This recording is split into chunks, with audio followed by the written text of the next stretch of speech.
தெரிந்த பெரியர்க்கு அருள் புரிதல்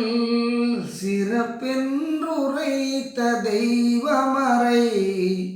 திரிந்த சிறியேற்க அருள் புரிதல்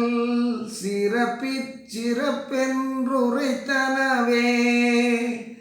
புரிந்தம் மறையை புகன்றவனும்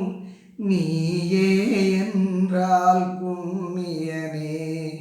விரிந்த மனத்து சிறியேனுக்கு இறங்கி அருளல் வேண்டாமோ புரிந்தம் மறையை புகன்றவனும் நீயே என்றால் புண்ணியனே விரிந்த மனத்து சிறியேனுக்கு இறங்கி அருளல் வேண்டாவோ தெரிந்த பெரியர்க்கு அருள் புரிதல் சிறப்பென்றுரைத்த தெய்வமறை